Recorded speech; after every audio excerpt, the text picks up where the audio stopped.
lendo esse capítulo, a ideia principal que me passou foi no sentido de que Kardec, neste ponto do livro, ele está querendo naturalizar as relações entre os encarnados e os desencarnados. A gente poderia até, olhando com a lente de hoje, falar numa sociologia espírita, né, onde ele estaria ampliando as relações, né, sociais entre nós encarnados e os desencarnados. Mas como ele não conhecia a sociologia naquela época, na minha visão, ele trouxe à luz a relação contínua e permanente em que nós vivemos nesse ambiente multidimensional, né? Nessa relação e na intervenção direta que temos entre nós, encarnados, e com os desencarnados. Essa foi a ideia principal que veio à minha mente, viu, Elias? Depois tu Interessante. Eu vai nunca ver. tinha pensado na ideia da sociologia, mas realmente há alguns elementos, né? Há alguns elementos que a gente poderia até relacionar. Ok, mais alguém quer complementar alguma coisa a respeito do objetivo de Kardec com esse capítulo, gente? Não, eu acho que ele deixou claro ali sobre a questão do que é a possessão é, e fascinação e tudo mais, e estabeleceu muito claramente, aí entraria uma questão mais científica, sobre a questão de que dois corpos não ocupam o mesmo lugar ao mesmo tempo. Então, não é uma possessão no sentido de ocupar um corpo, e sim influenciar esses comportamentos que são praticadas por determinadas pessoas que estão sob a influência de um obsessor, né? Uhum. Mas esclareceram claramente que tudo depende da vontade de quem está sendo obsidiado ou fascinado e da conexão moral entre esses dois seres, né? Uhum, perfeito. Ok. Então, correlações entre esse capítulo e o conceito de interexistencialidade do Herculano Pires. Como podemos relacionar o conteúdo deste capítulo ao conceito de interexistencialidade de Herculano Pires? Duas pessoas se habilitaram para responder essa questão. Primeiro, a Márcia Anunciato e a Vera Braga. Bom, eu fui procurar esse conceito que eu não conhecia e encontrei no livro, né, Introdução à Filosofia Espírita, do Herculano Pires, que traz de uma forma até bastante didática, mas na realidade há necessidade de conhecer um pouco mais de filosofia também para tirar a conclusão que ele tirou para chegar nesse existencialismo espírita, da onde sai o conceito da interexistencialidade. Mas fazendo assim uma síntese, gente, nem tenho capacidade filosófica para aprofundar nisso daqui, mas eu vou fazer uma síntese do que eu entendi. O que ele propõe? Ele propõe essa filosofia espírita, a partir desse existencialismo espírita, buscando isso nas correntes existencialistas. Então, ele vai buscar as correntes existencialistas, especialmente, ele vai em três filósofos, mas ele diz que o espiritismo ele caminha até um certo ponto com essas filosofias existenciais, porque não dá para você excluir da doutrina espírita uma avaliação é, existencial, né? Porque é evidente que nós sabemos que a doutrina espírita ela, ela tem essa finalidade filosófica de explicar a problemática do mundo que nós vivemos e dar uma solução para esses problemas. O existencialismo ele vai bater no mistério, na morte, ele não passa dali. E é aí onde o espiritismo vai transcender, e é que o Herculano vai dizer, então, nós temos aqui um existencialismo espírita. Nós vamos até certo ponto com as correntes existencialistas, mas nós vamos ultrapassar isso. E é exatamente nesse ponto que ele chama, nesse limiar, no ponto onde a filosofia existencialista não ultrapassa, é que ele chama de interexistencialidade, que é onde nós fazemos essa transcendência e nós vamos, então, ao invés de tratar a morte como mistério, nós vamos tratar a morte como uma etapa de uma vida deste ser. Então, ao invés de ser o ser não morre com a morte, o ser ele transcende para uma outra vida e essa vida ela vai ter continuidade. Ele Uhum. vai fundamentar tudo isso na mediunidade, especialmente na mediunidade. Ele vai dizer que é a mediunidade que traz essa noção, essa descoberta, né, de que nós somos seres que não, que a vida aqui, que a existência aqui, ela é uma existência física, mas que o ser, que somos nós, a essência, nós vamos ultrapassar essa vida e vamos ter outras vidas. E aí ele faz umas ele faz umas abordagens super interessantes, acho que vale a pena ler em detalhes, sobre a mediunidade, sobre as percepções extrasensoriais. Ele vai mostrando que a psicologia ela vai confirmando que nós somos mais do que simplesmente um corpo material, e eu acho que Ok, acho que é bem vou por aí. deixar o resto para a É, Vera. vamos ver. Vera, o que você acrescentaria na fala da Bom, Márcia? eu agradeço a fala da Márcia, né? Acho que ela colocou bem, mas encontrando no livro O Ser e a Serenidade, nós temos a explicação clara do que é essa interexistencialidade. Ele começa explicando a espiral da ipsiedade, que é o fundamento para se compreender depois a questão dos dois planos. E nessa espiral da ipsiedade, ele mostra que nós começamos nessa espiral ainda antes da individualidade, para depois explicar que, no decorrer dessa esfera de progresso, de modificação, nós encontramos o valor da vida nos dois planos. E ele diz, lendo o que ele diz, o que interessa, está no livro, na página 17, Ser a Serenidade. Não é a multiplicidade das encarnações. Então, a vida é formada por várias existências, formando uma só vida. E sim as relações entre as regiões existenciais. Essas relações podem ser consideradas em vários planos. A maneira de que ocorre com as formas de transcendência nas filosofias da existência. E ele parte aí para explicar todo o caminhar, esclarecendo no último capítulo, até porque Jesus disse: eu sou a verdade, o caminho e a vida, mostrando que não é o que nós entendemos, tem uma amplitude ligada ao universo, a essa interexistencialidade imensa. Mas, comentando do conjunto do que você perguntou, eu achei que nós colocarmos a teoria espírita dentro de categorias, como as categorias da teologia, as teorias científica, religiosa e moral, seria reduzir o que nós buscamos hoje, não o que se buscava no passado. Essa busca do passado eu entendo válida, mas hoje eu vejo, inclusive no capítulo que nono, que fala da intercomunicação entre encarnados e desencarnados, eu senti uma presença tão forte dos desencarnados, sendo que eu não os conheço, não os identifico. Aí perguntei até para o Valdir, que é a minha vítima das perguntas e das dúvidas, se ele ia um médico sem saber quem é, se ele iria um advogado sem saber quem é, e outras profissões que eu não vou me alongar. Essa questão de não ter a identificação do espírito é uma coisa que hoje não se sustenta. Então, a minha opinião é que está muito distante do nosso anseio de identificação nos dias de hoje. É a contribuição que eu tenho. Então, Kardec queria colocar o espiritismo na ciência, mas a ciência não queria ele, a ciência não queria o espiritismo. Por que não deixa a ciência em paz? Outra conversa que nós tivemos com o Valdir hoje, no carro dele. Você já está antecipando a próxima, né? Porque tudo está interligado, né? Você fez um conjunto, né? Mas esses espíritos que ficam se metendo na vida da gente são muito inoportunos, não é?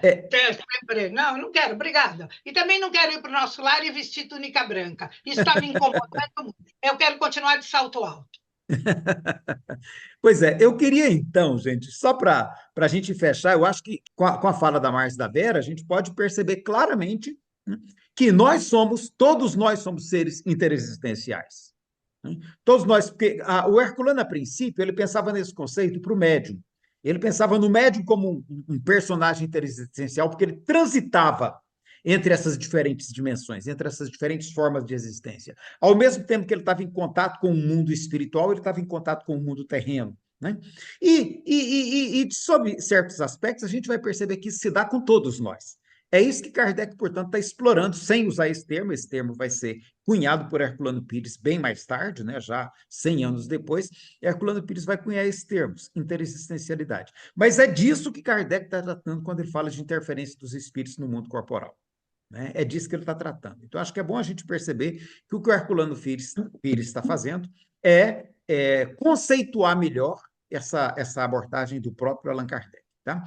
E aí, se a gente se percebe todos como seres que atuamos em duas dimensões o tempo todo, seja através do sonho, seja através da inspiração, seja através de percepções extrasensoriais, de experiências anômalas, como o Diego explorou muito bem aquele dia, seja de que forma for, de alguma maneira, todos nós vivemos nessas duas existências ao mesmo tempo.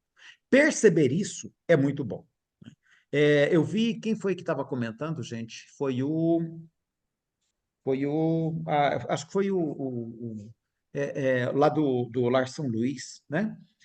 O Paulo, esqueci o nome dele, né? Ele falando assim, olha, que a grande contribuição do Espiritismo não é oferecer a possibilidade da cura, né? Paulo Frutuoso. O frutuoso, né? A grande contribuição do Espiritismo não é oferecer a possibilidade da cura, é oferecer a possibilidade da compreensão. E eu acho isso fantástico, sabe? É claro que se você puder oferecer o reconforto espiritual na hora da dificuldade, tudo isso é bom. Mas se você oferece a compreensão, você amplia o horizonte, né? Então, acho isso muito interessante. Então, eu acho que se a gente se percebe como seres interexistenciais, como seres que transitamos o tempo todo entre essas duas formas de existência, eu acho que isso amplia muito a nossa compreensão de nós mesmos e a nossa capacidade de estar bem na vida e no mundo, né? A Marjorie quer falar, e depois da Marjorie eu quero, então, passar para a próxima questão, tá bom? Marjorie, com a palavra. Bom, eu quero discordar de Vera sobre a questão da ciência e do espiritismo. Quando Jesus Podemos esteve pegar essa na próxima? Podemos pegar essa na próxima? Pode. Porque a Vera já fez uma. A Vera já fez uma. Como é que eu diria? Uma antecipação, né? Então vamos trazer a questão e você vai ser a primeira a falar dentro dela, mas já vamos clarear qual é a questão que está em discussão. Tá?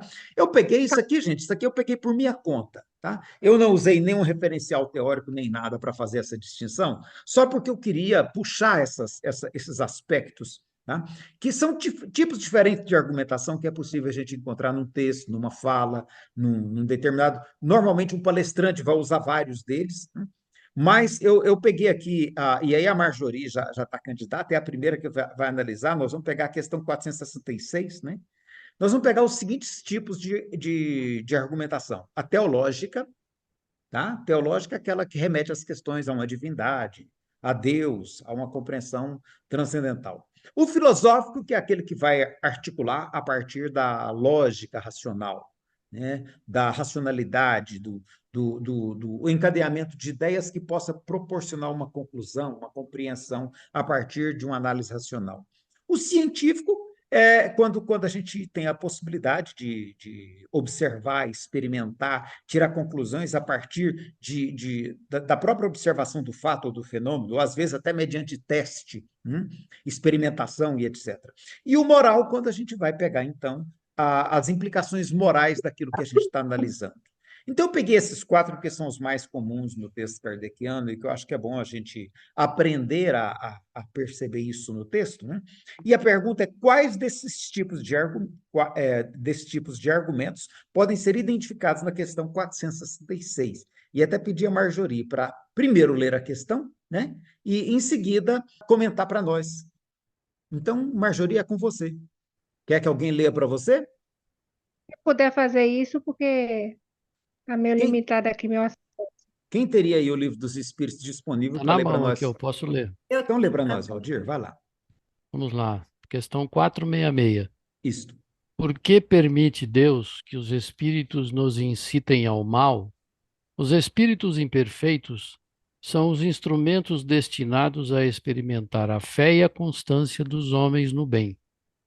Tu, sendo espírito, deves progredir na ciência do infinito, e é por isso que passas pelas provas do mal para chegar ao bem.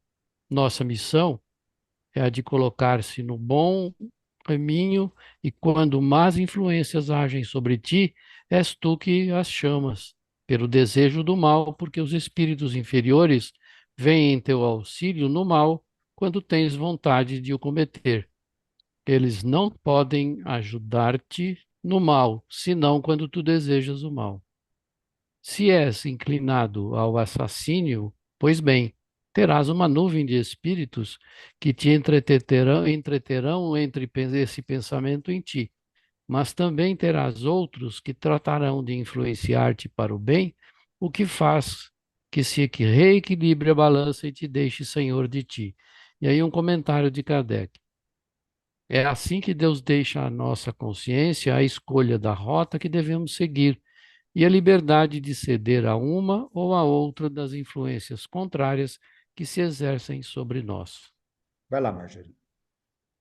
Bom, com relação ao argumento teológico, na verdade não é um argumento, é uma afirmação, que tudo é da vontade de Deus, né? Então não tem um desenvolvimento de quem é Deus, do que é Deus para o homem, de como é que ele age, embora no texto se fala do livre-arbítrio, né? Então não tem um argumento, tem uma afirmação, que tudo provém da vontade de Deus, tanto a existência dos espíritos, como a questão do livre-arbítrio.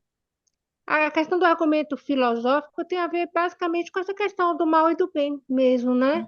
Do conhecimento, do desconhecimento, ou da opção, né? De você praticar, de você ter dentro de si todas as questões relativas a um comportamento e você escolher entre fazer de uma forma ou de outra, né? Com relação a outro argumento, seria científico. Na verdade, esse texto ele não trata muito da ciência. O que eu queria colocar naquele momento, a questão de me contrapondo um pouco o que a Vera falou, é que, como eu já falei, eu sou médium. Eu ficava brincando quando eu era mais jovem, né? Assim, é muito comum em faculdades o consumo de drogas, principalmente maconha.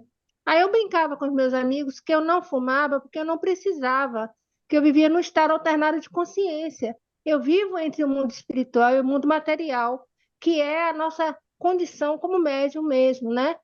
Então, a minha colocação em relação à ciência é: como explicar isso, um ser viver entre dois mundos dessa maneira, né? Aí eu vou mais longe, tem um filme chamado Intergaláctica, que fala das várias dimensões, vários universos em que nós habitamos ao mesmo tempo, que não percebemos. Então faz parte disso, a ciência faz parte, ela ainda não explica, né? Não tem essa compreensão, mas já na época de Kardec, vários aspectos, várias perguntas que eram feitas em todos os livros, os espíritos respondiam: não é dado o momento de se conhecer, para ser mais adiante, porque é justamente o avanço da ciência e o momento em que o espiritismo vai se encontrar com a ciência para explicar determinadas coisas. Posso fazer uma pergunta aqui agora, não só para a Marjorie, mas para todo mundo, quem quiser responder? Esse argumento, que ainda não vos é dado a conhecer, porque ainda não estáis preparados, ele é um argumento científico, filosófico, teológico ou moral? Eu Eu acho acredito que só poderia ser moral, porque não dava para ser outra opção. E que não estejamos preparados, não sei em que época que foi dito isso, porque nós já estamos muito mais preparados e já temos condições de, pelo menos, engatinhar em outras áreas e saber outras coisas, né? Uhum. Então, assim, é muito relativo você dizer para todo mundo: vocês não estão preparados. A humanidade não está preparada ainda para perceber essas verdades. Alguns podem não estar, mas alguns já podem estar. Uhum. Mas esse preparado não pode ter outro sentido, no sentido de conhecimento? Sim, também mas é acho isso que é no mesmo. sentido de Não, então não é conhecimento. moral. Não é Então moral, pode ser o seria quê? científico. Boa, Valdir, Aí- pode ser o quê?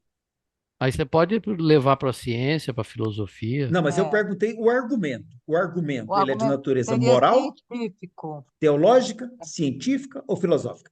O argumento. Científico. Para mim é Científico. científico. Eu Científico? também Pra acho Alguém científico. fez um experimento, avaliou o planeta inteiro, a condição de entendimento do planeta inteiro, e estatisticamente chegou à conclusão que a humanidade não está preparada para ter esse conhecimento. Seria assim?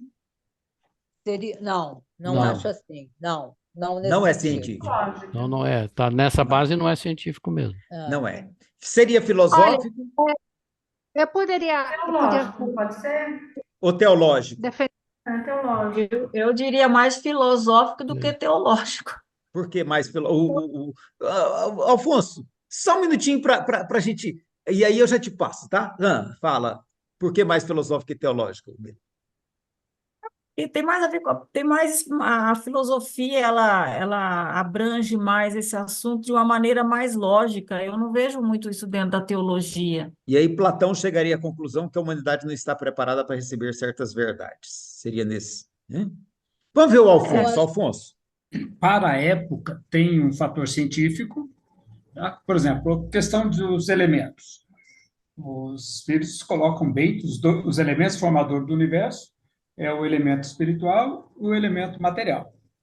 Hoje, a ciência identifica como 5 elementos constituintes do universo conhecido, que parte da informação, tempo, espaço, matéria e energia. Voltando a Einstein, né? Tempo e espaço ele classificava como um binômio, que estavam sempre interligados. Matéria e energia se transformam uma na outra. Então, informação é pensamento. Pensamento é propriedade do espírito. Então, os espíritos não estavam errados dizendo que tinha pensamento, que está do espírito, energia e matéria, que é a mesma coisa, e o tempo e espaço, o binômio tempo e espaço, ainda está bastante incompreendido para nós. E, na época, podia dizer que era Deus que cuidava disso. Então, punha um argumento teológico ali para... E nessa questão, eu acho que tem muito disso. São conhecimentos que estão acima da capacidade do ser humano, da humanidade, nessa época. Então, Deus não permite que conheça. Então, tem esse argumento teológico. Teológico, né? Então, gente, olha, a gente vai ver argumento teológico, argumento teológico, em grande parte, inclusive na linguagem de Kardec. Eu estou chamando a atenção para isso, porque tanta pergunta quanto o comentário de Kardec são de natureza teológica. Isso está bem evidente, né? Ele remete a Deus, né? Então, acho que isso é interessante a gente perceber isso. Lúcia. Então, concordando com... Esqueci, Alfonso, né? Alfonso. Exatamente, é nesse sentido que eu acho que é científico. Tipo, você não consegue você entregar uma tese de mestrado, né, para uma criança que saiu da alfabetização, ela não vai entender, né? Ela não vai ter condição cognitiva de entender aquilo. É a mesma coisa que os espíritos falavam. Tem certas coisas que vocês ainda não estão preparados para entender, né?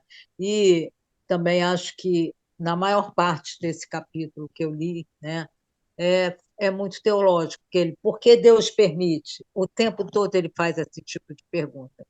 Os espíritos até tem hora que falam, mas Deus, não é bem assim, não é Deus, não existe um Deus único que vai lá e uma varinha de condão, né? Existe uma dinâmica, existe uma dinâmica. Então, os espíritos tentam até demovê-lo dessa ideia, né? Mas essa questão do Deus único, um Deus todo-poderoso, né? Que vai lá e faz e acontece, eu acho que isso é bem, bem central no capítulo. Era isso. Vera. Essa questão de falar que Deus tem vontade, esquecendo que Deus é puro ato, não tem potência, já mina toda a discussão. Se ele é puro ato, ele não tem vontade, não expressa vontade. E tudo isso que nós estamos falando vem de um argumento autoritário, de um argumento dogmático, sem apresentar credenciais, porque parte do engano de dizer que Deus tem vontade. Deus, desde o século IV, se sabe perfeitamente que Deus é puro ato, é completo, nada modifica Deus. Então, está aí a minha certa revolta, né? Deus isso, Deus aquilo. Isso é Idade Média. Não tem nada a ver com Santo Agostinho na veia, o Na Vera? veia, nós estudamos isso há mais de 3 anos, Hoje, por São Paulo. hoje. Ok, Marjorie. Então, eu só queria complementar essa questão de que, a meu ver, essa questão dos espíritos colocarem que ainda não se está preparado, não é uma questão estatística, é uma questão da evolução da ciência. Todo mundo que fez ciência nos últimos 2.000 anos, 3.000 anos, ele pegou conhecimento anterior e, em cima desse conhecimento, foi evoluindo. E aí, tudo é evolução. E na ciência também é evolução. Os conhecimentos de comportamento de onda, de física quântica, de uma maneira geral, eles vêm evoluindo. Então, naturalmente, e uma pequena parte da população é capaz de compreender esses conceitos. Imagine na época de Kardec. Então, assim, o que os espíritos que já dominavam esse conhecimento diziam é que não é o momento de saber, porque não é mesmo. Ô, Nem todo mundo Marjorie, tem eu uma. vou discordar de você. Eu vou discordar de você. Quem Pois são não. esses espíritos para dizerem que alguém não está em condições de compreender alguma coisa? Quem Bom, são eu eles? sei que não é capaz de compreender alguma coisa. E eu não sou tão evoluída assim, entendeu? Pois é, Eu entendeu? vejo Então, assim, olha, na hora que eu digo assim, olha, você não é tão evoluída para compreender isso, eu estou respondendo por você, né? Então, assim, o argumento que eu estou usando, quando eu digo que você, ou que a Vera, ou que alguém, ou que quem quer que seja, não está em condições de compreender isso, é um argumento de autoridade. É um argumento que uma Vera pontuou muito bem. É um argumento de autoridade e mais, que está se reportando a um aspecto divinal, porque vocês não estão suficientemente evoluídos para compreender essas coisas, né? Então, assim, olha, peraí. Na Índia se sabia de coisas há 4, 6 mil anos. Se sabia de coisas por outros caminhos, por outras formas de raciocínio que não a ciência, né? Eles tinham outras, aquele livro do Fritjof Capra, o tal da física, né? Ele vai mostrar como que há 6 mil anos existiam conhecimentos que a física, né, somente hoje está conseguindo elaborar do ponto de vista científico, mas que pelo caminho da intuição, a Índia já tinha isso há 6 mil anos. Então, assim, esse argumento, é só isso, eu estou chamando mais atenção para o argumento. A afirmação refere-se à ciência.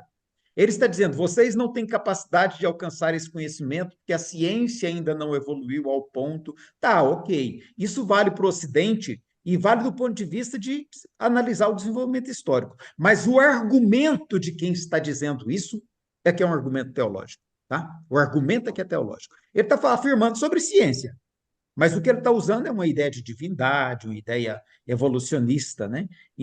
Assim, e é isso que eu acho que é interessante a gente perceber, que quando a gente vai lendo o texto kardeciano, o texto dos espíritos, nós vamos perceber que tem alguns espíritos que vão usar argumentos teológicos, vai ter alguns espíritos que vão usar argumentos filosóficos, né? O próprio Kardec, em alguns momentos, ele vai usar argumentos científicos, em outros momentos, nós vamos perceber que o argumento é moral, né? Eu acho que dá para a gente avançar um pouquinho ainda. Vamos lá, questão 526. Eu acho que a gente pode parar um pouquinho em cima disso para a gente fazer eu vou dizer assim, não sei nem se a palavra treinamento, né? Mas para a gente fazer uma observação, para a gente verificar como é que a gente pode observar isso, né? Eu abri aqui a questão 526. Eu vou projetá-la. Quem pode ler para nós essa questão 526? Eu posso ler. Por favor. Tendo uma ação sobre a matéria, os espíritos podem provocar certos efeitos, visando fazer com que se cumpra um acontecimento? Por exemplo, um homem deve morrer. Sobe numa escada, a escada se quebra e o homem morre. Foram os espíritos que fizeram a escada quebrar-se? Para que o destino desse homem se cumprisse? É bem verdade que os espíritos têm uma ação sobre a matéria, mas para o cumprimento das leis da natureza e não para as derrogar, fazendo surgir em dado momento um acontecimento inesperado e contrário a essas leis. No exemplo que citas, a escada se partiu porque estava podre, ou não era bastante forte para suportar o peso do homem. se estivesse no destino de tal homem perecer daquela maneira, eles lhe inspirariam a ideia de subir na escada, subir naquela escada, que deveria quebrar-se sob o seu peso, e sua morte aconteceria por um efeito natural, sem que fosse necessário fazer um milagre para isso. O que é que o espírito está tentando fazer aí com essa questão, gente? Eu acho muito interessante, que a própria pergunta de Kardec, né? Ele está admitindo, olha, já que é possível os espíritos atuarem sobre a matéria, como é que acontece nesse caso? E aí o espírito vai, então, dar uma explicação, né? Luciana, seu som está fechado. Falar, vai lá, sobe a escada, meu, vai lá.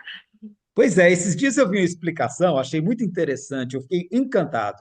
Acho que é o Eduardo Sabag, né? Ele tem aí milhões de seguidores, é um negócio interessantíssimo, espiritismo na rede. Então, ele mostrando lá, ele na Argentina, passeando e etc., e foi dar uma explicação do que estava acontecendo no Rio Grande do Sul. E ele diz: olha, há alguns anos a espiritualidade vem deslocando para aquela região espíritos que precisavam passar por aquela experiência, alguns de morrer afogados, outros de perder todos os seus bens, etc., e reuniram ali todos aqueles espíritos. E há alguns anos também a espiritualidade estava retirando daquela região, né? Os espíritos que não precisariam passar por esse tipo de experiência, dizendo, olha, muda para outro lugar, vai para um lugar mais seguro, e promovendo as mudanças necessárias para que agora, então, nesse mês abençoado de maio de 2024, na hora que aconteceu aquela tragédia toda, só estivessem ali os espíritos que deveriam passar por aquela experiência, desencarnando ou perdendo seus bens ou perdendo seus entes queridos, né? Então, assim, essa explicação, ela é filosófica, ela é científica, ela é teológica ou ela é moral? Ela é sem vergonha. Eu ia falar que tá mais para imoral. Para imoral. Eu colocaria ela é mística. Meu Deus do céu. Mística. Ela tem um É. componente de teologia, ela tem um componente de até deboche, né, gente? Porque eu falo, olha, é É. debocheado do sofrimento alheio. E de adivinhação também, né? Porque De tem adivinhação. gente. Os espíritos preparariam toda a tempestade para acontecer só quando todo mundo estivesse lá. Não é? Não é louco um negócio desse?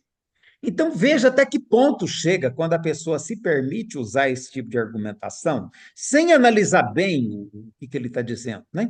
Aqui o espírito está tentando ser o mais racional possível, em que pese a gente notar que ele tem algum componente de místico também, porque ele acha que teria que acontecer daquela maneira.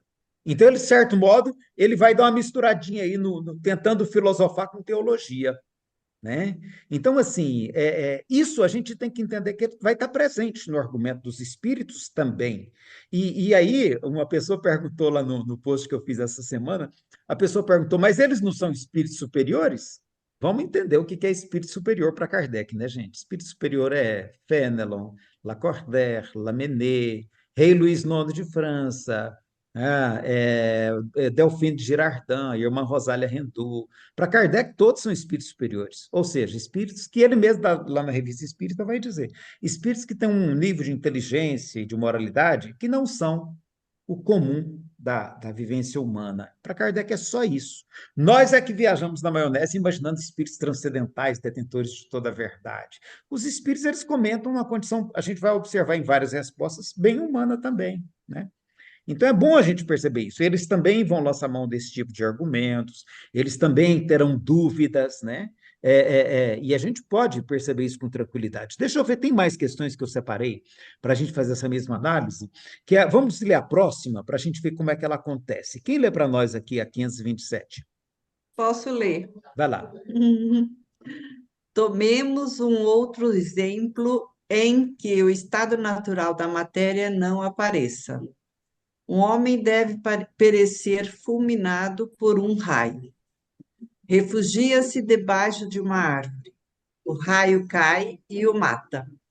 Coube aos espíritos provocar o raio e dirigi-lo para ele?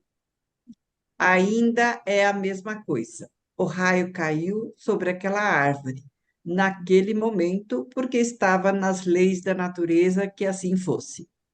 Ele não foi dirigido para aquela árvore porque o homem se achasse debaixo dela, mas ao homem foi inspirada a ideia de se refugiar sob uma árvore, sobre a qual o raio deveria cair. pois a árvore não deixaria de ser atingida, estivesse ou não o homem debaixo dela. Maria de Lourdes, você disse que era uma das que estava interessada em discutir essa questão, né? Eu? Não, Não, não. Não não, era, não? não. Uai, o que é isso aqui? Quem é essa aqui? Ah, não, é Eu acho, A Marjorie. Tem razão. mas acho que é científica. Vou falar. Científica? Não fui eu, O que não. vocês acham? Não fui eu. Vou chutar científica. Quem mais? É vingativa, né? Eu acho que inspirar o homem muito mal, né? Como é que você vai Porque para a a árvore gente, com o raio, É, o trovão? Você não tem que ir na árvore. acho que é invasiva, porque corrompeu o direito de escolha do homem. Quer dizer, ele tinha que ir de qualquer jeito para aquela árvore, não podia ser para outra. Que ele É tinha que porque desencarnar naquele momento, né? naquela época eu não sabia que indo para baixo de uma árvore que era mais propenso o raio cair na árvore. Naquela época. Hoje Já já se se sabe que sabia, não né? pode. Já Já se sabia, sabia? né? Ah, então tá. Então Já não. se sabia, por isso que ele diz, por isso que o Espírito está dizendo, né? Que pode um talvez, Espírito sugerir que ele se abrigue lá, porque ele está na hora dele desencarnar, né? Está na hora dele desencarnar, então o Espírito sugere que ele vá para lá, porque vai cair um raio lá e ele vai poder desencarnar daquela maneira, né? Ele está mais é ou menos. é um espírito que quer justiça, né? Fazer a justiça divina, né? Não, mas eu não sei nem se ele está pensando em justiça ou na hora da desencarnação, porque os espíritos com quem Kardec dialogou, a gente vê que alguns deles acreditam que a morte tem hora certa, né? Mas ele fala aqui, ó, um homem mal intencionado. Talvez ele usa também isso, né? Justiça divina. É. Então, na verdade, havia uma crença de que a morte só acontece na hora certa, né? E que os espíritos atuavam para que isso acontecesse. Então, eu acho que é Não, interessante. Quem? então, não, é porque ela, sou eu, Lúcia. Então, ela está lendo a 528.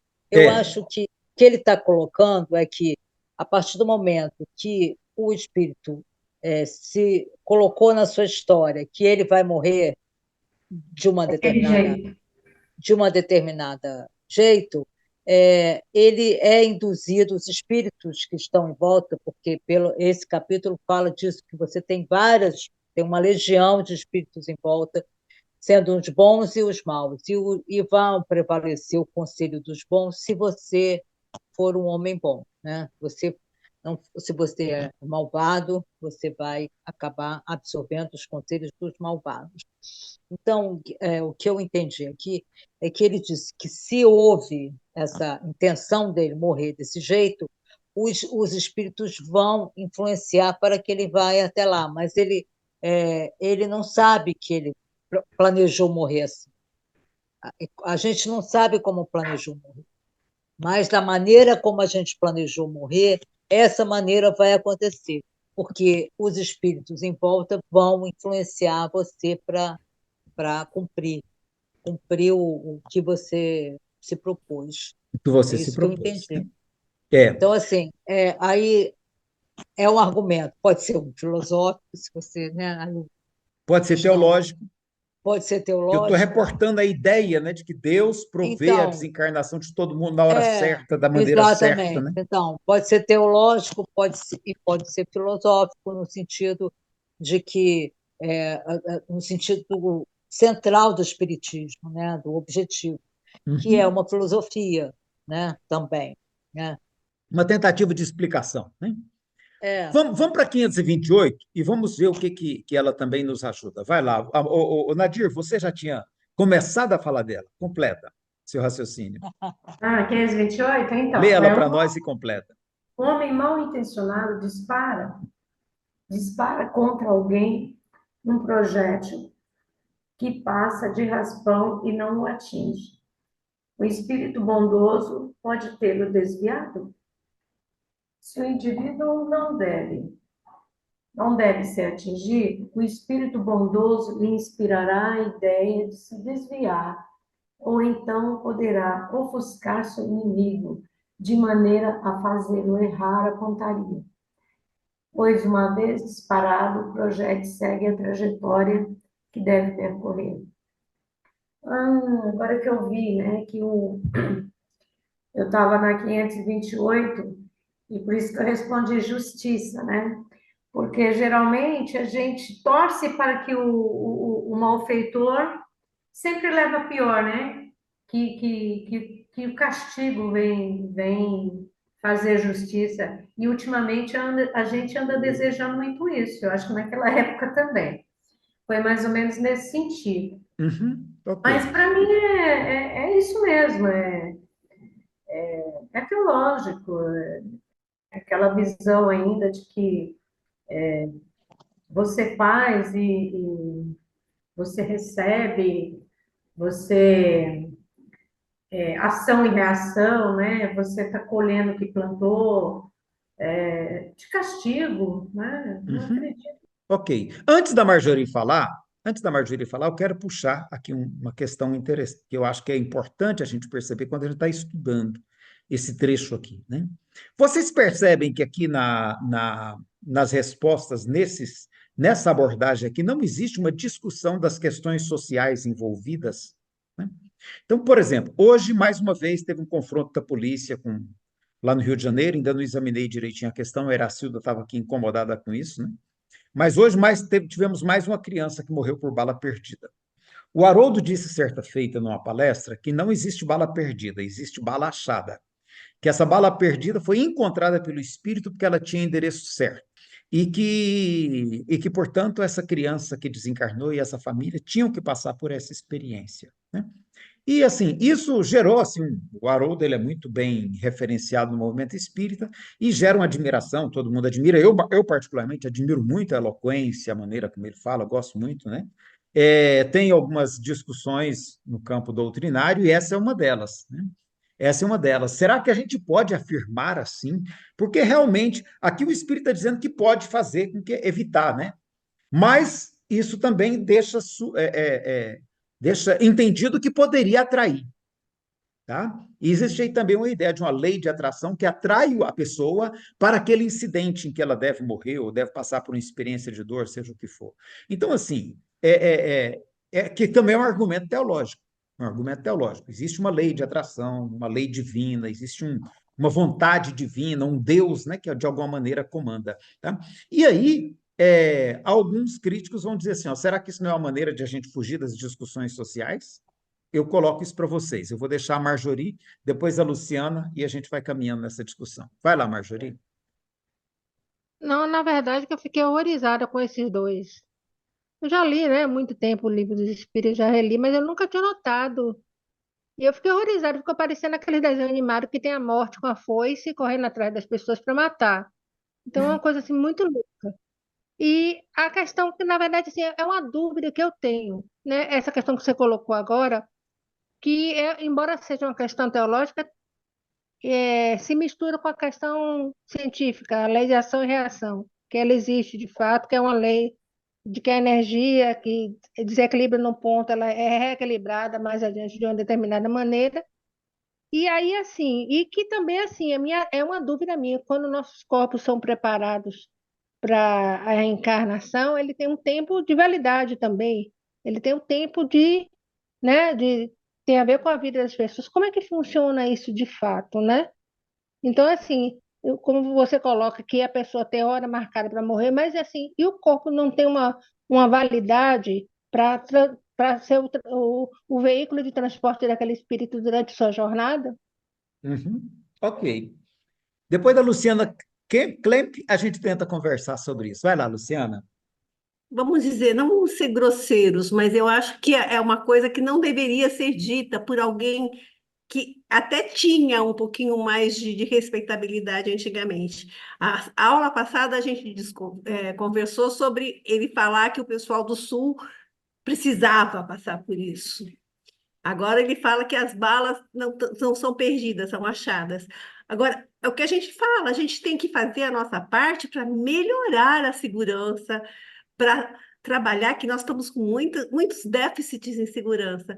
Falar que as crianças vão morrer todas baleadas porque as balas foram achadas é ridículo, é desumano, sabe? Então, assim, a gente tem que pensar nas coisas, até como espíritas, a gente tinha que pensar em como diminuir a violência, em como melhorar a vida dessas pessoas e não ficar falando, estava na hora, não estava na hora. A gente não sabe. E não justificar, né, Luciana?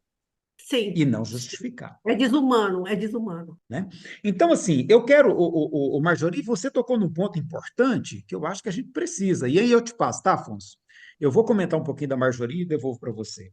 Quando você fala da vitalidade que tem um prazo de validade, todos os nossos corpos ele tem um prazo de validade, todo o nosso corpo, né? Todos nós, quando reencarnamos, a nossa genética já estabelece mais ou menos um horizonte de possibilidades para essa vida. Eu provavelmente, se eu cuidar muito bem, né, se eu cuidar muito bem da minha saúde, se eu fizer exercício físico, etc., eu posso ir até os 90, 90 e poucos anos, com certeza. Né? Se eu não fizer atividade física, se eu descuidar, levar minha vida de maneira muito descuidada, comendo porcariada, pode ser que eu não passe dos 80 e poucos. Né? E se eu começar a fazer esporte de aventura, pode ser que eu morra com 67, 68. Né? Se eu começar a dirigir responsavelmente, eu posso morrer amanhã cedo. Então, assim, eu acho que a gente não pode, hoje, né? É claro que na análise que os espíritos estão fazendo aqui, que Kardec está discutindo, lá no século XIX, com as preocupações daquele tempo, daquele universo, nas tentativas de explicação daquela realidade que estava posta para eles, esse raciocínio está sendo composto por essa ótica. Né? Se essa mesma discussão estivesse acontecendo hoje, com certeza as questões sociais seriam trazidas para discussão. Com certeza. Não tenho a menor dúvida de que se Kardec estivesse escrevendo hoje um livro com esse mesmo método, né? Dialogando através de médiuns, supostamente dialogando com espíritos, a gente já viu que em alguns casos pode até nem ser, né? Mas a gente não tem dúvida de que Kardec faria outras perguntas e que as respostas seriam muito outras também, porque a realidade social, o modo de olhar para a realidade muda. Né? Então, acho que é importante a gente também perceber isso, sabe? Para a gente não ficar preso apenas às explicações que foram trazidas naquela época e trazer as reflexões de hoje, sim, como a Luciana colocou muito bem. Quer dizer que só reencarna espírito que está precisando de morrer de bala perdida nos bairros de periferia? Porque aqui no Jardim América não morre ninguém de bala perdida, não, gente. Nem no Alphaville, nos condomínios fechados, nunca aconteceu uma morte de bala perdida. Será que lá não reencarnou ninguém precisando? Só reencarna na favela? Então, assim, tem questões que a gente precisa, sim, discutir, né? E perguntar de que maneira as questões sociais impactam, portanto, nessa realidade, dessa interação mundo espiritual, mundo físico que a gente está estudando nesse capítulo. Tá?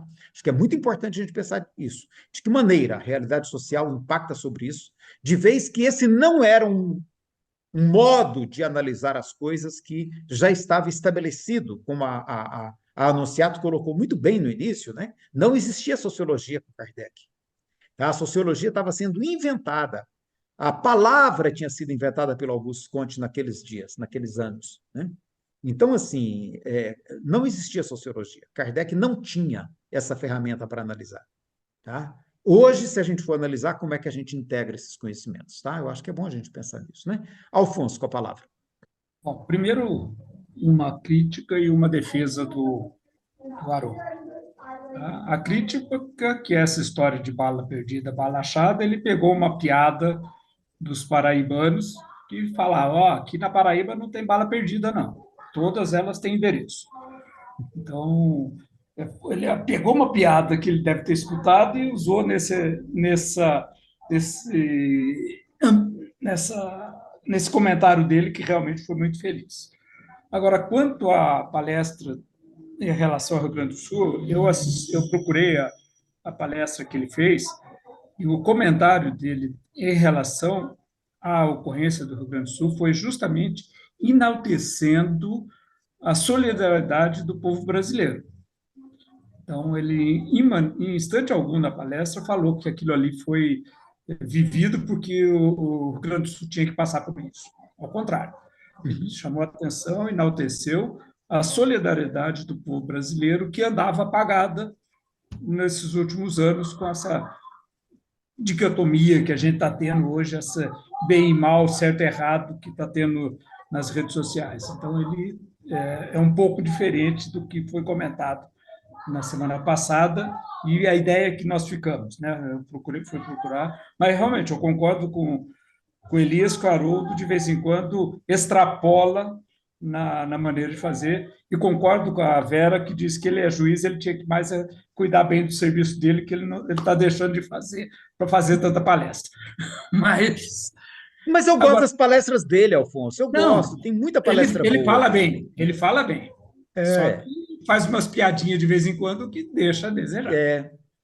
às vezes ele dá um escorregado no doutrinário, né? Eu acho que ele enaltece demais o judaísmo antigo, né? Que é o que municia o movimento evangélico atual, tá? Então acaba reforçando uma perspectiva que é do conservadorismo, né, político brasileiro, que acaba sendo reforçado. Mas tudo bem, mas eu gosto muito, eu acho que ele tem uma habilidade no uso da palavra que é muito boa, ele faz umas colocações muito boas, né?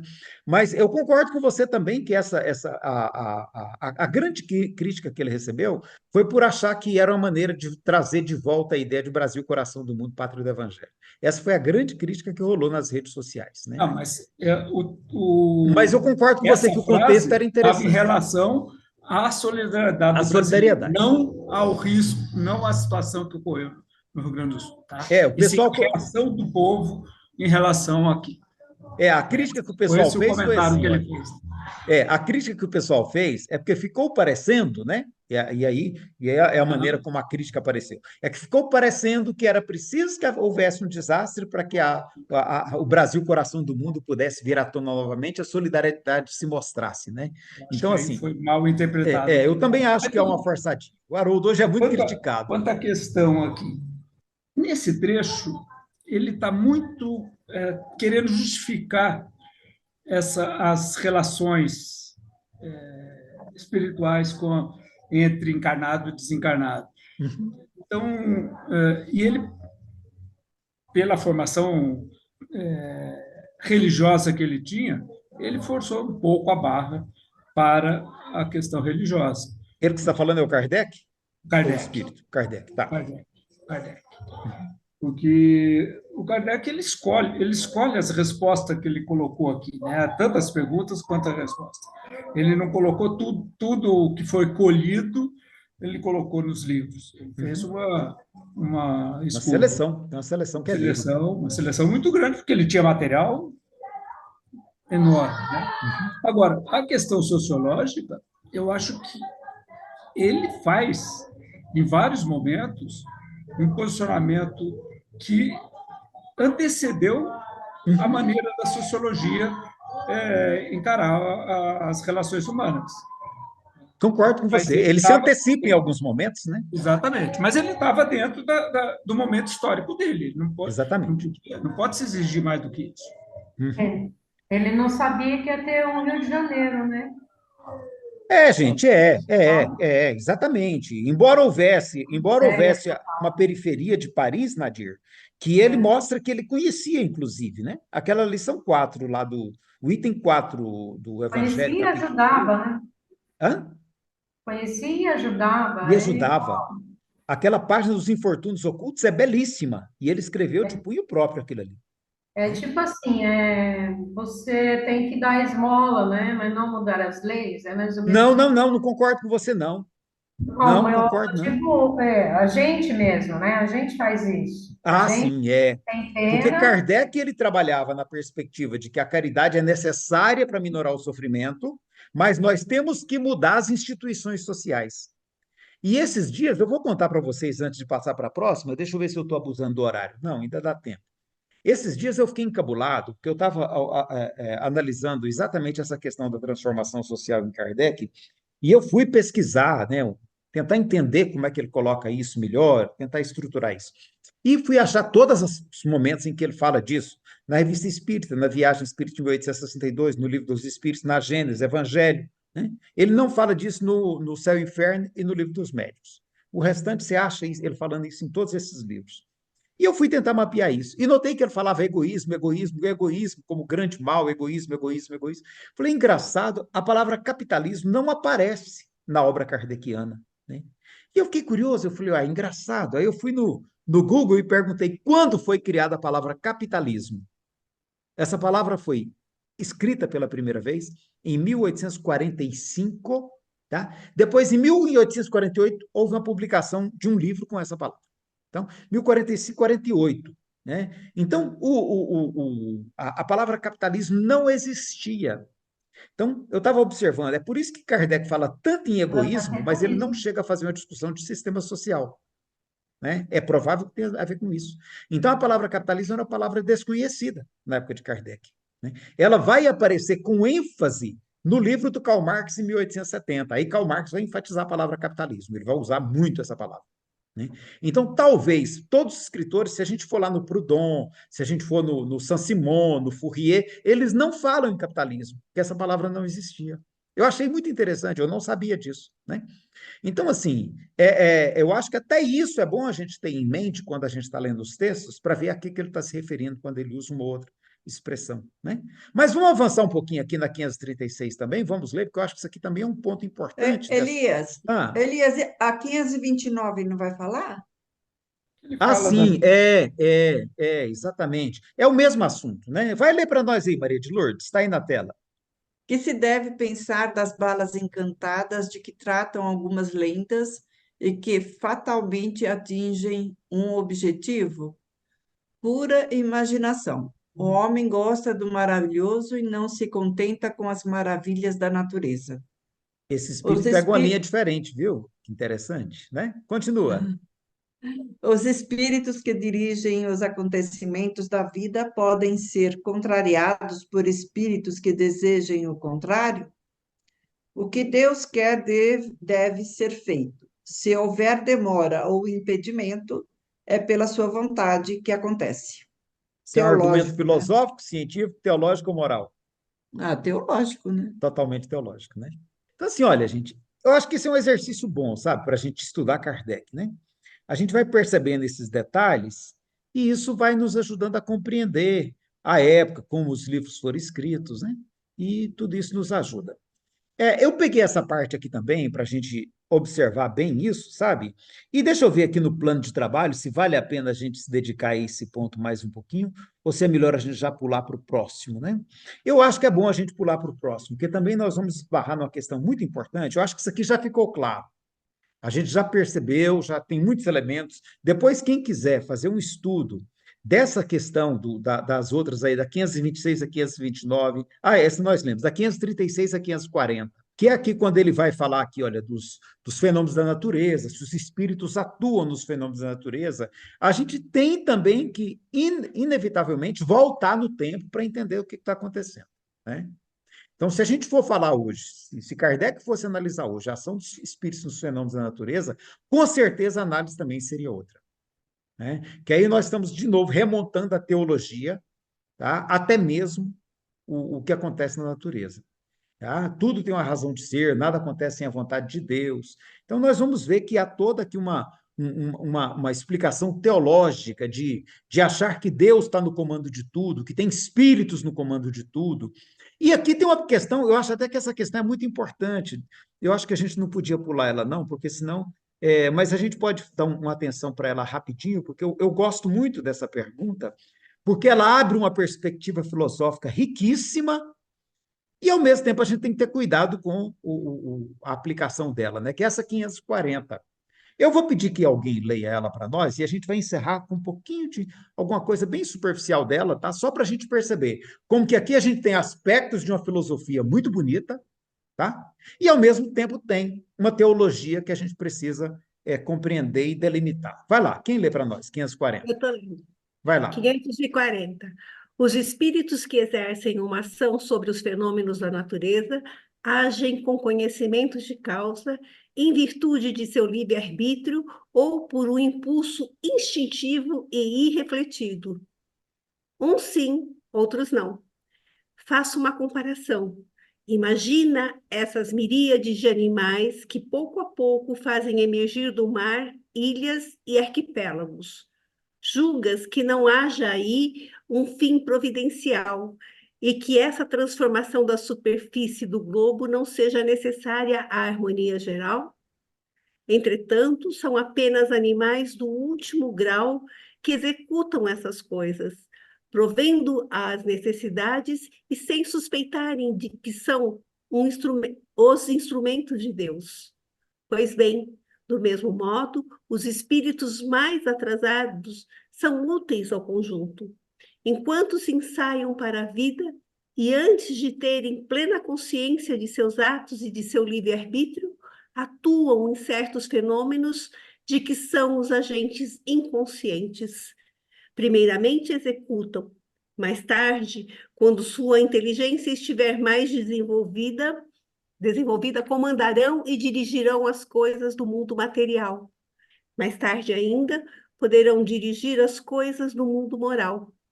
É assim que tudo serve, tudo se encadeia na natureza, desde o átomo primitivo até o arcanjo, que começou ele próprio pelo átomo. Admirável lei de harmonia de que vosso espírito limitado ainda não pode apreender o conjunto. Breves comentários em torno dessa questão? Sim, Márcia. Essa resposta me chamou a atenção, porque, inclusive, o próprio Herculano, no livro da introdução da filosofia espírita, ele utiliza essa última frase como sendo brilhante em relação à filosofia espírita. Agora, o meu comentário seria um pouco mais geral. Eu acho o seguinte, sabe? Eu acho que nós fazemos esse tipo de análise dessas perguntas e respostas, mas a gente faz de uma forma muito inexperiente. Eu acho que você classificar como argumento teológico, científico, ou moral é muito pouco. Nós tínhamos que já ter desenvolvido o argumento espírita. Eu acho que esse tipo de análise que nós fazemos aqui, baseada nos parâmetros dos argumentos que nós temos de uma ciência que não dá conta de explicação, eu acho que é totalmente inócuo. Eu achei esse capítulo excelente, mas eu acho que para se ver este capítulo de uma outra forma, a pessoa tem que ter experiência mediúnica. Ela tem que levar em conta a interexistencialidade proposta pelo Herculano. Na medida que você fica simplesmente fazendo uma análise superficial, com base em senso comum, eu acho que nós não estamos contribuindo com nada para o estudo do Espiritismo. Vocês me desculpem falar desse jeito, mas é o que eu penso. Eu acho que a gente já tinha condição de ter argumento espírita mesmo, sabe? Que somasse tudo isso e fosse além. Que a gente tivesse condição de ter aprofundado na filosofia do Herculano suficiente para entender o que está realmente escrito nessas respostas. Kardec não tinha condição há 200 anos, mas nós temos. E o que nós fizemos em 200 anos? Parece que nada, né? Porque a gente só está mesmo criticando todo mundo. Eu conheço muito pouco dessa pessoa que vocês estão falando aí, eu acho que nunca nem ouvi palestra dele, mas já ouvi muita crítica sobre ele. Então, eu acho que a gente continua como cachorro correndo atrás do rabo. A gente não avança. E eu peço desculpas se eu estiver exagerando, mas é o que eu penso em relação a este capítulo aqui. Eu acho que nós estamos sendo muito imaturos na crítica do que está escrito aqui. Desculpa aí, gente. Não, Márcia, perfeitamente, de modo algum. Eu quero fazer uma pergunta para você, mas antes eu quero ouvir a Lúcia. Sim, Lúcia. Então, você acabou pulando a 536, né? Você voltou na 530. Pulei direto, e acabou passei direto. Mas eu achei, eu fiquei chocada, sinceramente, quando eu li isso aqui, que os grandes fenômenos da natureza, que é a pergunta, né? Os que consideram como perturbação dos elementos são devidos às causas fortuitas ou têm fim providenciais. Tudo tem uma razão de ser e nada acontece sem a permissão de Deus. Quer dizer, isso aqui, por exemplo, pensando nisso, então, lá a tragédia no Rio Grande do Sul, todas essas enchentes aí, aqui também, numa cidade aqui ao sul do meu estado, aconteceu exatamente o que aconteceu no Rio Grande do Sul. A cidade veio abaixo em poucas horas, né, em 1, 2 horas, a cidade inteira veio abaixo, uma coisa assim que não dá para nominar. E aí eu fico pensando, isso aí tem sentido? Assim, e aí depois ele fala que os espíritos é que, quer dizer que os espíritos estão se movimentando para provocar essas tragédias. Isso aí, para Miríades de mim, espíritos, né, Lúcia? Coloca é, miríades de espíritos ele agindo para aí que. vem lá, olha, agora vou lá pegar aquele furacão, vou colocar lá, porque aquele povo lá está precisando perder tudo. Agora eu vou fazer um maremoto, um tsunami. Eu estou achando meio estranho, mas sei Pois é, lá. e é nesse sentido, Lúcia, que eu fico assim, quando você fala, Márcia, de argumento espírita, né? Eu fico me perguntando assim, o que é que nós podemos entender como um argumento efetivamente espírita? Até porque Kardec, ao seu tempo, o que ele fez também foi pegar o que existia de ciência no tempo dele e tentar acrescentar agora o olhar para a questão espiritual e ver como é que a gente pode juntar, né, um olhar espiritual sobre uma explicação também científica e tentar fazer uma explicação maior com isso.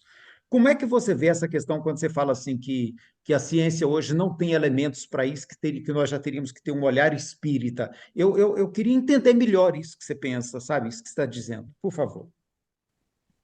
Eu penso o seguinte, que a ciência, do jeito que ela está posta hoje, ela não está em condições de abarcar o espiritismo. Até porque, quando você vai lá para a filosofia do Herculano, né, que a gente está falando disso hoje, a gente percebe que nem a filosofia ela não consegue ainda avançar além da morte. A morte é uma barreira.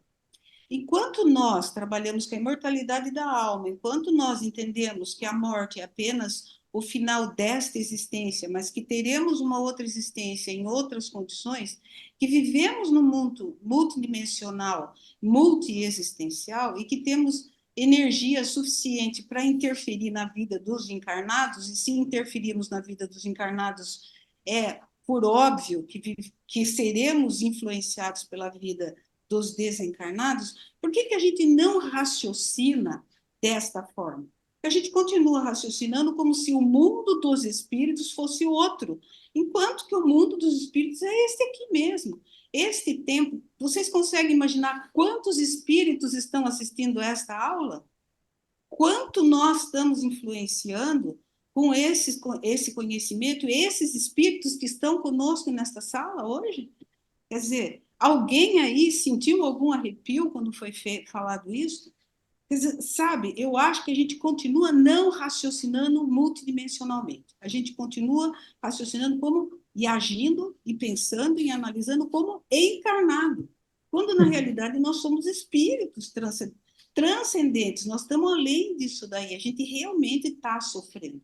Eu acho que fazer essas análises do tipo dos fenômenos da natureza, como aconteceu no Rio Grande do Sul, como aconteceu, eu acho que isso é inócuo, isso não leva a nada, nós não temos resposta para isso. O que nós temos que fazer é nos mobilizar e ajudar aquelas pessoas a sair da dificuldade que elas estão. Agora, ficar levantando hipóteses sobre coisas que nós nem argumento temos para isso, não temos argumento. Talvez o argumento espírita fosse a gente se aprofundar na filosofia espírita, tentar entender melhor o que está acontecendo lá, por exemplo, na Universidade de Juiz de Fora, que eles estão avançando na comprovação científica, se é que isso é importante para alguém.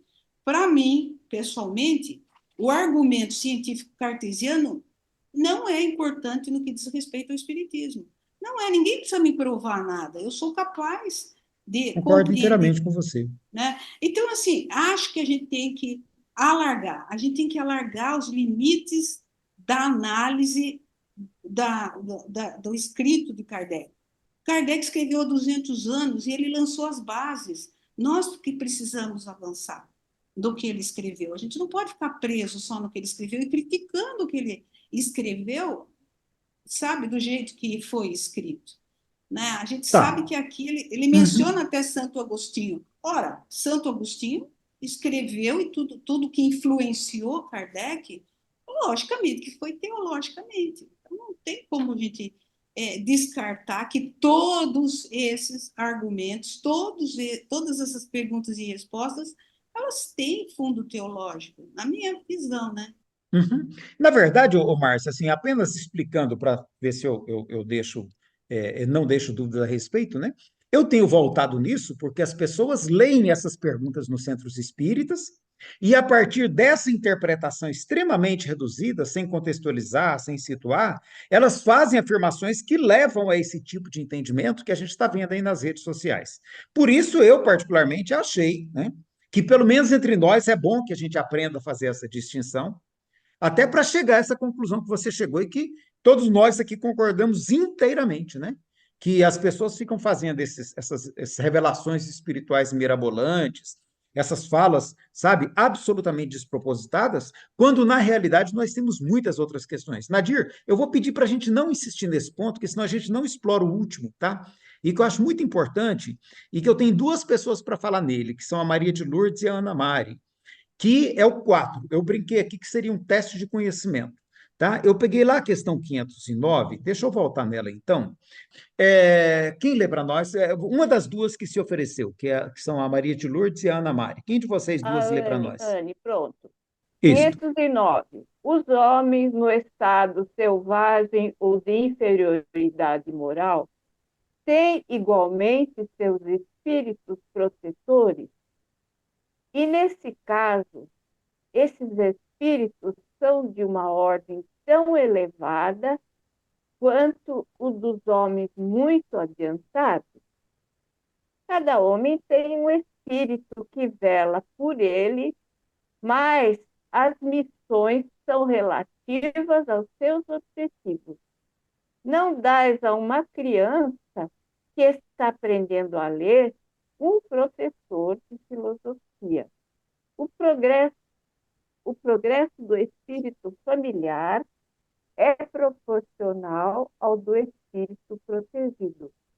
Mesmo tendo vós mesmos um espírito superior que vela por vós, podeis, por vossa vez, tornar-vos o protetor de um espírito que vos seja inferior. E os progressos que o ajudardes a fazer contribuirão para o vosso adiantamento. Deus não cede ao espírito mais do que comporta em sua natureza e o grau de elevação a que chegou. Ok. A minha pergunta em torno dessa questão é: a que tipo de pessoas Kardec se refere como, deixa eu diminuir aqui porque está tampando minha tela, como no estado selvagem, nessa questão 509. Maria de Lourdes Os e não Ana Mari. europeus. Os não europeus. Eu também não pesquisei, né? Me deu a ideia, penso eu, pertencer a sociedades isoladas, avançadas da cultura europeia, não letradas, habitantes das selvas, não é? Então, é isso que eu deduzi, né? Eu não sei se tem mais alguma implicação aí. Maria de Lourdes? Então, achei até um pouco confusa essa questão, né? Tanto a questão quanto a resposta. Mas, sobre homem selvagem, eu fui procurar o conceito disso. Então, diz que vive em estado natural, afastado da civilização e das influências da sociedade moderna. Então, eu creio que ele, como no estado selvagem, é aquelas pessoas que é antissocial, por exemplo, né? Não se relacionam com as pessoas, é totalmente contra ao progresso. E até eu procurei, achei uma comunidade, um povo, que eles moram ali no Oceano Índico, que esse povo chama-se Sentinela. Eles habitam uma ilha localizada no Oceano Índico, é considerado o mais isolado do mundo.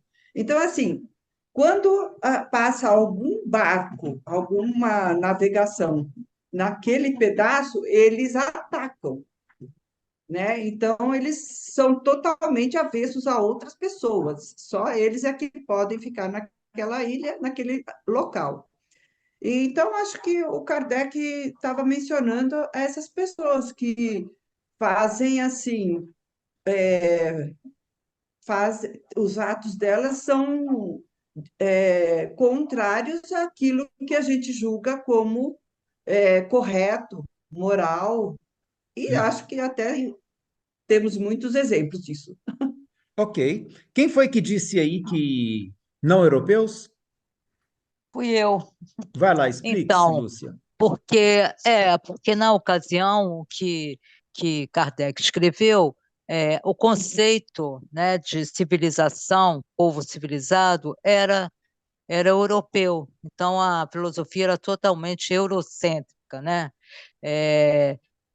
Hoje, né, a gente já tem a gente já tem argumentos, né? Sabe que os povos americanos, né, orientais, de várias comunidades no mundo inteiro, né, existiam civilizações até mais adiantadas até que a Europa, né, até em pensamento mesmo, né, que tinha respeito, né, pela criança, respeito pelo velho, né? Então, e o que não existia na Europa. Então, a Europa, né, que ela ditou, né, foi aquela para usar um termo atual, né, lugar de fala da Europa é que venceu, né? Aos vencedores não se pergunta como venceu, né? Essa é a grande questão. Então, os selvagens era qualquer um que não fosse europeu. É isso. Nadir, você. Então, Elias, a Lúcia já falou quase tudo, né?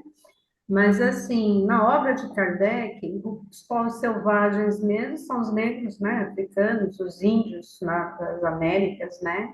De outros continentes também, só acrescentando isso. E eu não vou muito, não, porque a Lúcia já respondeu mais ou menos para responder, mas eu vou falar rapidinho, porque foi uma coisa que eu vi uma explicação do Divaldo, falando sobre as vacinas, ele já corrigiu. Então, eu acho que esse debate nosso está servindo para alguma coisa, porque eu acho que eles estão tendo contato, eles estão assistindo e está mudando alguma coisa. Eu ouvi um vídeo dele, inclusive a minha professora, uma das professoras de filosofia ontem, falou sobre você, viu? E eu, orgulhosamente, falei, eu estudo com Elias.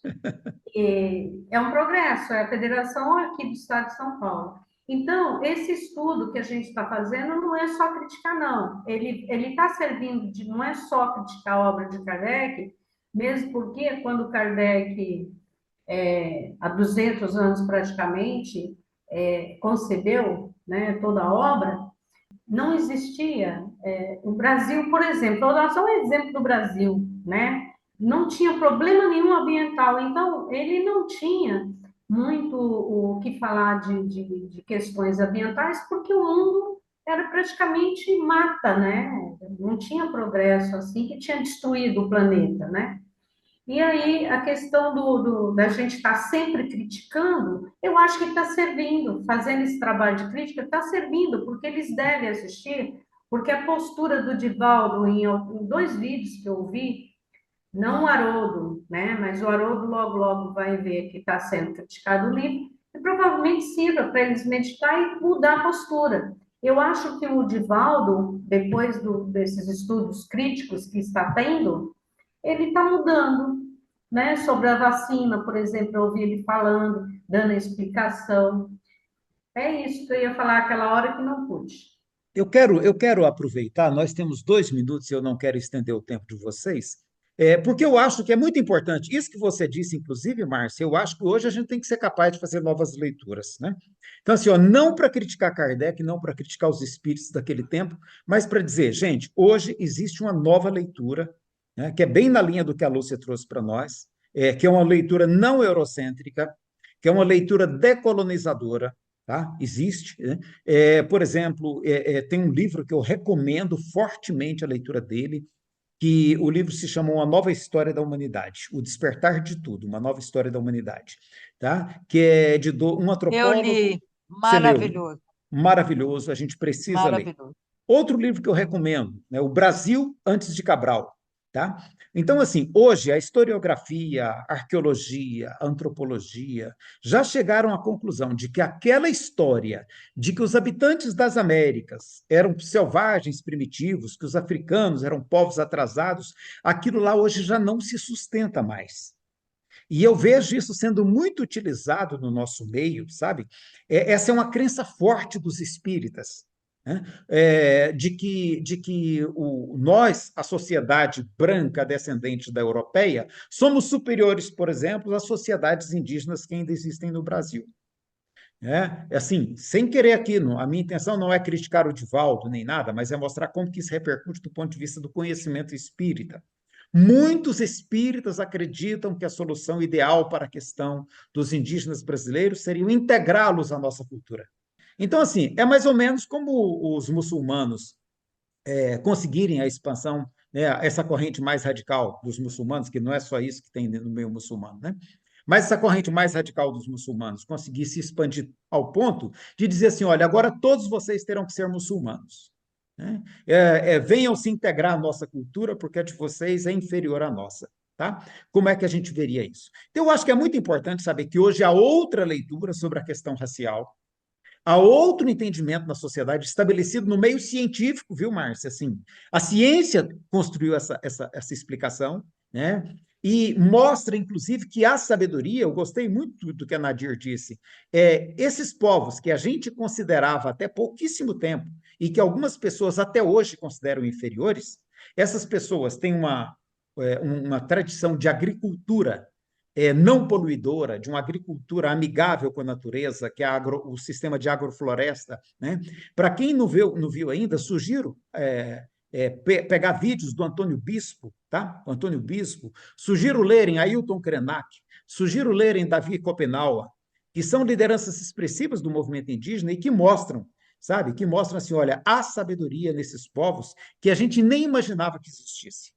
Tem um economista equatoriano, Alberto Acosta, que ele entende que a solução para a humanidade hoje seria a gente repensar o modelo econômico que a gente estabeleceu e, quem sabe, a gente aprender com os povos originários da América o modo de produção e o modo de vida que eles estruturaram, que é o chamado modo do bem viver. É o modo do bem viver, né? Então, assim, e aí ele vai dizer, nós é que temos que aprender com esses povos originários como é que eles puderam ter sociedades tão grandes, tão complexas, naquele tempo, cidades maiores do que Paris, maiores que Londres, né? Na época em que a América foi invadida, sabe? Como é que nós podemos aprender com eles e de que maneira nós poderíamos, talvez, ter desenvolvido, não pela nossa referência, mas pela deles, e ter hoje uma situação que não estivesse ameaçando a sobrevivência do planeta, da espécie humana no planeta Terra, né? Então, é muito interessante o livro do Alberto Acosta, ele vai trazer isso. E aí, eu chamo a atenção, eu só peguei essa questão porque, na época de Kardec, acreditava-se que os europeus eram superiores sobre todos os aspectos, né? E eles chegavam simplesmente destruindo e matando porque eles se consideravam realmente melhores, né? Então, assim, e aí eu gosto de fazer essa pergunta, quem é melhor? É o que chega matando, tomando tudo, roubando, destruindo? Ou é o que recebeu de braços abertos achando que era uma visita amigável, né? Então, tem muita coisa para a gente repensar, e essa visão em particular, ela está impregnada no meio espírita, tá? De ver os indígenas, de ver os africanos como inferiores do ponto de vista espiritual. Tem até uma expressão muito forte no meio espírita, que o próprio, tem texto no Evangelho que diz isso, espíritos em início de formação. E hoje, se você for pensar se são espíritos em início de formação, esse é um argumento espírita que não se sustenta ante o que a ciência tem trazido. E aí a gente tem que ter muito cuidado, né? Porque Kardec falou, se algum dia a ciência mostrar alguma coisa que o espiritismo está equivocado em algum ponto, muda o espiritismo. E, a meu ver, esse é um dos pontos que já passou da hora de mudar, sabe? Mas eu quero que a Márcia fale antes de a gente encaminhar para o encerramento. Márcia, com a palavra. Eu queria falar, Elias, justamente desse termo selvagem. Eu acho que a gente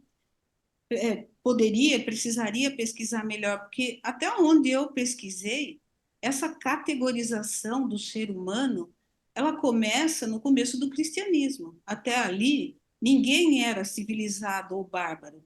essa divisão, essa classificação do ser humano em selvagem, ou civilizado, ou bárbaro, ou pagão, isso decorre da religião. Então, havia uma necessidade de você dizer quem está dentro e quem está fora. E quem é que nós precisamos catequizar? O selvagem. Então, eu penso que o Kardec ele não tinha sinônimo, porque o sinônimo de selvagem para ele seria gentil, e gentil também seria uma pessoa sem religião, a ser catequizado, a ser conquistado. Então, na minha visão, o selvagem, como usado pelo Kardec, não tem essa conotação de inferior, até porque o Kardec vai no Livro dos Espíritos usar mais 3 ou 4 vezes esse termo selvagem e não necessariamente está inferiorizando, ele está tratando como alguém que não teve contato com religião ou alguém que precisaria se aproximar de Deus e que teria, né, o selvagem ou pagão, ele teria surgido lá na queda, e nós estamos falando de Adão e Eva. Então, eu acho realmente que eu não consigo fazer esse tipo de interpretação, de que quem está falando selvagem está falando em inferioridade. Inferioridade como ser humano. É inferioridade como conhecimento da religião. É uma pessoa que não faz parte do movimento religioso.